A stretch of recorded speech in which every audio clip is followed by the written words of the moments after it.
Lauren Moss, Joshua Shore with you. Hello. Another edition of Something Extra.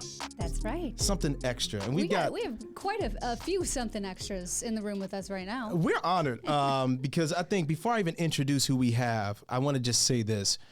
Our area is so talented. Yeah. We have so much talent in Elkhart, South Bend. Right. And sometimes it takes one moment in time for a discovery to happen. And we're seeing it not once, but technically we're seeing it twice with the group a lot of you may have heard of, Sheesh. Can you say it, Lauren? And it's a Sheesh. And it's in the family, which I think makes it even better. This is great. Two brothers. Yeah, two brothers. And it all started because one man had a vision for him as well, along with their own vision, I think it's safe to say.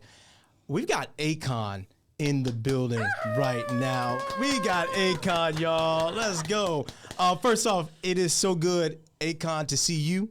Yes. You're flanked by two talented men behind you as well. Absolutely. First off, welcome to South Bend, Elkhart. How's it feel? Man, it feels good, man. Thanks for having me. The welcome here has been amazing so far. Let's talk about the journey first off. We're going to get to those two young men behind you, but you got to talk about the journey, just being here right now. What's going through your mind? Somebody asked, it was like, man, how long has Akon been in it? I was like, he's been in it a minute. He still look good, man. That's what's up.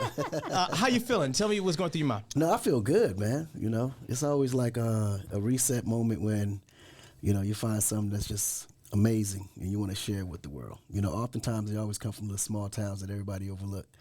And then once they become huge and then the town becomes super vibrant and then you start looking at everybody coming to the city to create more economy in it. But I think this next step is probably going to be the beginning of Elkhart's. Man, I want to show something here, Lauren. Okay. This is pretty cool. The video you're about to see is local talent. LNS Big Ski Sheesh is the group, okay? And these are some of the pictures. For those of you who've never seen these two. How cool. And Akon, you signed them, correct? Yeah. Yeah, so they're like the next level of convict culture. Yeah. Yeah, they're pretty much the And you said franchise convict players. culture because, so correct me if I'm wrong, it used to be convict, right? It's shifted a little bit. Yes, it was convict music originally. Yeah. But then we realized that the brand was just so much bigger than music, and it became more of a movement. And nowadays, these days, it's become a culture. So it's been bigger than me to the point where it was no way you can just limit it to music anymore. Wow. Talk about these two behind you, these two young men. We just talked about them. Sheesh, this group has got some talent, and a lot of people in Elkhart know about them too. They've been on, but now they're really on. Talk about them if you can. Yeah, I think their story is what creates the magic in them, you know. Obviously, they from here, so everybody know who they are and what they used to do back when in their early teens. And of course, like everybody in convict music went through some issues, challenges in life where they ended up getting locked up, and that's where that becomes a turning point from where you become a boy to a man or go from negative to positive. Because ultimately, everybody don't survive the wait, and everybody don't survive the lockdown. Most people come out and become better criminals, and then some come out and become better people, motivators and inspirators, and that's the level these guys are on right now. What do you look for when you specifically sign on an artist? Because you're not just signing anyone. No, actually, you know, talent is actually the last thing that I look for. Wow. The drive to me is the first thing, and then you have to have a motive of why you want to be successful, because people look at success as a novelty. You know, it's just a dream, but okay, why? Why do you want to be successful? What's the purpose? If you're trying to be successful just for the sake of yourself, then I'm not interested. But if you're trying to be successful to uplift others and create a better environment for the people that you actually around every day in your neighborhood, in your country, or whatever the case, then it feels like you have a bigger role to play, and that's why I like to come out. I want to capitalize on that because I'll be honest, we've got a lot of people in this community and people who have walked through this building who think talent could get them somewhere when they don't have the hard work, they don't have the ethic. Man. What do you say to them? I mean, you're wasting your time, because if you don't have the actual drive to go out and put the work in, the talent just another conversation. You know, you hear that all the time, man, you remember such and such? Oh, he was so dope. But then where is he? He didn't have the drive, he didn't have the motivation, and at the end of the day, the most talented people be the most laziest, arrogant people. You know what I mean? Like, it's true. And the funny part, the people that's not that talented become the largest artists, and they get the biggest slack. You know what I mean? Be like, man, he's not better than me. Yeah, but he works harder than you. So that's always become the difference. And I mean, people need to hear it from you. You've been around. When did you start? Was it 95? Is that right? Yeah, 95 was actually my first single that I released on East West. Oh my goodness. But I was doing it before then. Yeah. Like, that was just my first record deal. That's when you first, made the deal. What I mean? Yeah, I was down with the refugee camp, which was the Fuji, straight out of New Jersey. And that became like my start, you know? Yeah. And we already talked about this. I've been an OG fan since day one. I've been a huge fan for years. What is it like for you when you hear your songs that you made 15, 20 years ago still being played out there today, and they're still massive hits? Well, that's the blessing, actually, you know, to have that much reign and to be in a position where your music is sustainable throughout generations. That's what you really wish for. Yeah, you know everyone what I mean? wants that. Yeah, now to me, that's the true definition of success. When you can pass that down to generations beyond, then it's like you did the right thing. Yeah. I got to mention this. I'm going to play this video so you can see it as well, even though you were there. But I think you made it. look at this. Can you explain to people this moment? Because I don't even want to set it up. I just want people to see it. Explain what this moment is that we're looking at. Well, this is actually a very interesting moment because I'm never, ever home, by the way. So First, we're marking that occasion. Right. For me to come home and actually be there when a plaque arrives was one of the most... That was my first time ever actually physically receiving a plaque. Like, I've had so many plaques all over the place, but I've never actually had one in front of me that I can actually say I received. So that right there, what you saw was 2 songs. It was Smack That and Sexy Chick, which was actually, you know, it hit 1 billion streams on Spotify. What? Yeah.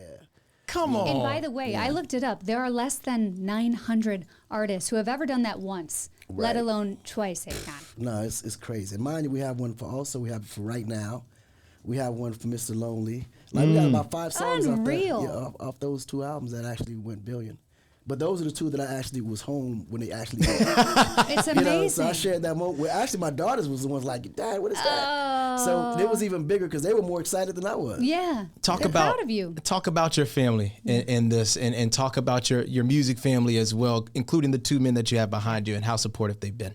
Oh, no, me, I was actually very blessed to have a family that was very supportive musically, especially my daughters, you know what I mean? But from the music side of it, convict music has always been a small knit family. You know, we always kept it tight amongst us.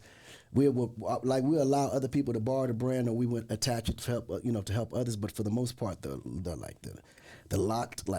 nucleus of the family, we ride or die for each other for sure. It's amazing. It's so impressive. It really is. I want to know a little bit more. This is your first time in Elkhart, right? South Bend? Yeah. What are you guys going to be doing? Y'all worked on this for how many years to make this happen? It's here. Yeah, it's been like, the thing is, our relationship between me and Sheesh is like, we feel like we've known each other forever. The funniest part about it, like, we only known each other for a couple of years, but it felt like forever. Like, that's just how the chemistry actually rides. And we have so much in common between our backgrounds, our family ties. Like, we just always, like, we'll finish each other's sentences according to what we want to achieve in life. And that's what really attracted me to them. Yeah, you align. You know what I mean? Yeah, their value of family to me was like the biggest attraction for me when it came to them. Their whole purpose is they want to get their family out, feed them, put them in a position where they never have to worry about working ever again. Wow. I know a lot of people are watching this and they want to make it. They want to be able to afford things and splurge if they want. The key is always, your motivation should always be able to help others. Because one thing about being the beacon and being that nucleus that God allows to be able to help other people, He's going to provide you with everything you need so you can provide and help Him do His job on earth. So my grandfather always told me, he said, listen, if you ever want anything for yourself, want it for someone else first. Because whenever you want for other people, God blesses you through serving others. So I'm at a position in life where things that I used to yearn for, I don't even want anymore. Things that I actually used to have drive for don't even mean anything anymore, because it's like, okay, if I'm the only one benefit from it, it just doesn't mean nothing. Wow. You know what I mean? Like, I built my career off helping others build their careers. Yeah. So because of that, I can never see myself in a position where I would need for anything, because everybody around me is successful. Yeah. You know, and this is like a good transition, because you mentioned your career. You have worked with the biggest names in music. A proud collaboration for you where you got it and you were like, man, this is really a big deal. Oh, Michael Jackson. Oh, it don't get bigger than that. No, it doesn't get bigger than that. Because you got to think, I had a 10-year goal when I was locked up, and that was at the top of my list. And because, you know, my cellmate, his name was Booney Lowe, older guy. You know, unfortunately, he was going into death row, and he was passing through Atlanta. And he was always say, man, listen, if you ever create a dream for yourself, go further than you ever think you can ever accomplish. If you get halfway there, success is knocking at your door. And I said, man, you know what? I'm going to work with Michael Jackson. He said, now that's a little going too far. But you got him. But he said, well, put it on your list anyway, because if that become your goal, I promise you, one day you're going to get there. Wow. And we laughed about it, and then when it actually happened, he was the only person I could think about. Like, man, I wish you could see this. You called the men behind you right there. You said they're the next big thing in this rap game, in the music industry in general. And it takes a lot for a multi-platinum artist to say that. What is it that you see in them that you saw in yourself, that you see in others who you've brought on with Convict Culture? Well, one of the things like that I look for in all the, when it comes to the talent side, and they possess, is the fact that they're 360 artists. These guys write, they produce, they perform, and they're real artists. Like there's a difference, because let's say hypothetically the Sheesh doesn't work as artists. These guys are songwriters. That's a career in itself. Like I started as a songwriter producer first, and then later just got recognized by accident as an artist and became an artist and became successful. But had I not became an artist, I could have just still been in the business, just continue writing, still producing, and still been super successful. So these guys got 3 elements that they can, decide to entertain and keep the business of entertainment constantly going. So as writers, I've never, they're unbelievable. They wrote songs for me on my next album. Like, that's how amazing they are, to the point where I feel comfortable saying, yo, what you got for me? You know what I mean? Yeah. And outside of that, amazing producers, great performers, and very competitive. Like, they believe they're the best in the world, and they, especially LNS, can't tell them nothing. They're ready to Too put much the work confidence. in. I have to ask you, how did you find them? How did you get in contact? They came actually through a mutual friend. There's a guy named Bo. Bo Hannon used to be one of my A&Rs. And he actually found them. At the time, he had a company called Bang Village that he was inspired to also be a CEO himself. And he said, yo, Con, I got these 2 guys. You got to check them out, man. Started with LNS, and LNS introduced his brother into the fold. Because at the time, his brother was actually incarcerated. So he just opened the door for him. So as soon as he walked in, he wouldn't miss a beat and wouldn't have to go back to the street. And for the most part, once I connected with LNS, it was just like, it was automatic. It wasn't even a question. Wow. I got to put her on the spot. Lauren, I'm a fan. I love you. Akon, I love you. I like these 2 behind you, and I know these 2 before we even did this today because of my friend in Elkhart who loves them as well. Right. But I got to tell you, Lauren Moss, word for word, knows a lot of your music. I love you, and I want to issue a challenge. I love you. I want to issue a challenge, Lauren. I want you to rap one of his. No. It doesn't. Yes, you've got to do it.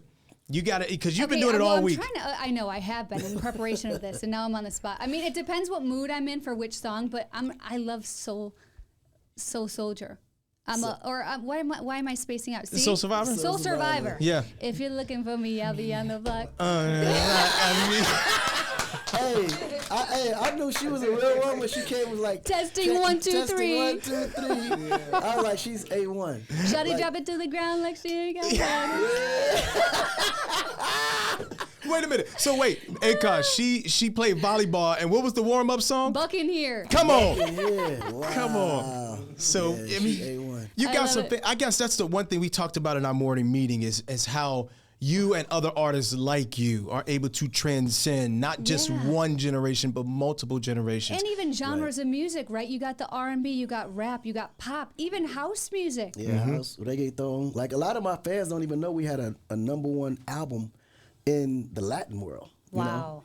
A whole album in Spanish. Like, so yeah, we cross all boundaries. We don't play with it. No. That's outstanding. That's you mentioned. I think it was Lauren. You mentioned earlier today something about Lady Gaga, which I did not know that. I didn't realize this, Akon, and correct me if I'm wrong too, but you signed her at one point. Is that right? Yeah, Gaga was my first pop artist, actually. Sorry about that. Yeah, that's okay. Say it again. She was my first pop artist. Wow. She was the first pop artist I signed when I closed my deal over at Interscope. What do you think of her now, too? I'm sorry, Josh. I don't mean sorry. to interrupt, but I mean, she's blown up, too. Another one, 360. Yeah. Writes, produce, acts, performs, artists. Like, when you got all those talents, believe me, once God put his hands on you, you're going to win. You just got to be a hard worker, and that's one thing she was. Yeah. We have, and I say this as somewhat artists, we like to call ourselves artists. As journalists, we do an art every single day, and every show is different. There are shows that are better than others. Is there a song that you wrote that went crazy that you honestly were like, this could do okay, we'll see what happens, and then it just went out of the world? Belly dancer. Hey, ladies, drop it down. Like, a lot of people don't know that record was recorded back. That record was supposed to be the first single before Locked Up. What? Really? That was my first official release.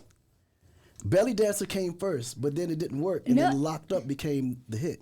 And then Belly Dancer got more popular, I feel like, a little bit later on, 20 years later, because of social media and TikTok, That's it became the biggest stream record ever. How does that feel being on TikTok and kids hearing your music and teens hearing your music for the first time? Nah, it's still surreal for me. Like, it was interesting because it was a podcast called On the Radar.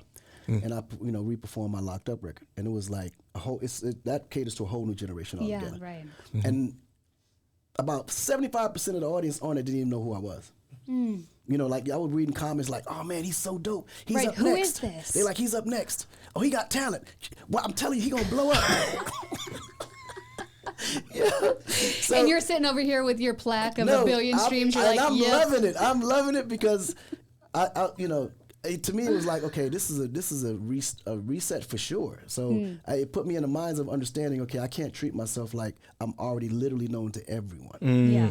Now is a whole generation that's now being exposed and introduced to me. So I got to find a better way to kind of introduce myself within it without seeming like one of those old artists trying to be cool on TikTok dancing. No, and in fact, you're working on new music. Yeah, we got a brand new album that's coming out in June. It's called Not Guilty. So that one's going to be monster. We can't wait. What brings you out here? It has something to do with those two behind you as well, right? Yeah, man. So right now we're about to actually introduce Sheesh to the world with their first single called Ghetto. Come on. Yes. Yeah, so Ghetto is actually a rendition of my first single, Ghetto, that came after Locked Up. So they got their own Elkhart version of it, and it's a monster. Wow. Monster. That's great. That's so awesome. So and it's nice to have you here. Yeah. I hope you enjoy your time while you're here. We have great restaurants. Yeah, we do. We got some nice especially in restaurants. Elkhart. I know you guys, obviously being from here, they have some great restaurants right now. How much is that on y'all necks, man? I gotta ask. I've been looking at that thing the whole time. I'm getting distracted. Look at this. Man, I gave one of them a handshake almost with a missing tooth, man. Come on. I just need to know. That's what hard work will do. Yeah. Right, guys? That's true. That's true stuff. Hey, Akon, we appreciate you. Sheesh.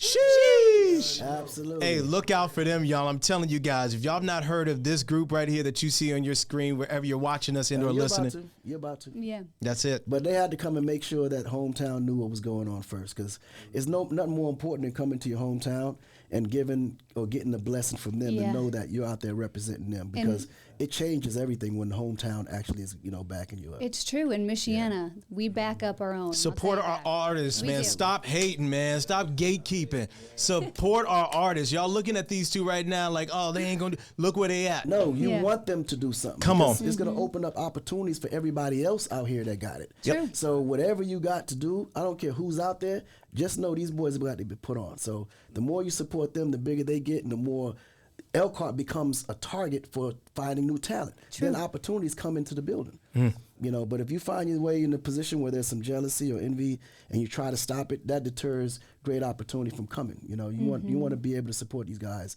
so that way more people like myself can come here and pluck the talent and bring the economy back into the city. I love it. And even with them being brothers, you say they work so well together, which is so nice to have that in a family, right? Yeah, it's hard. It's hard to find sometimes. real family in the music business that don't get broken up within the first 2 years. Man, you hate to hear it, but you know what? You got confidence in these two men behind you, and that says a lot. Sheesh, Akon, thank you. We got to do something on TV here soon, so we got to wrap this up. Let's do it. Lauren, this is awesome. We don't get an opportunity like this too often, so this is great. I'm about to listen to Akon all day, man, and I'm listening to y'all all day tomorrow. Let me tell you. Hey, we appreciate you guys. I mean, I got to sing Akon in front of Akon. Pretty proud of it. No, that's amazing. That's amazing. Hey, so we will be shooting a video out here. Good. Tomorrow. Awesome. So if you tuned in, we ain't gonna tell you where. You just gotta check social media. You'll find us, because if we tell everybody, we won't be able to have space to shoot. So just Elkhart ain't that big. I'm sure you'll hear that. Feel free to come out. You know what I'm saying, and make get some supports. I'll be out there with the boys. So just know this is history. That's great. And you're always invited to come back to WNDU, their hometown station, right there. Absolutely. So we appreciate you guys. Thank you. That does it for this edition of Something Extra. We're not going to do no more episodes. Ain't no reason to do it. No, I think we peaked. That's it. We'll see you guys next time. Listen to us wherever you get your podcasts, of course. We'll see you soon. Bye.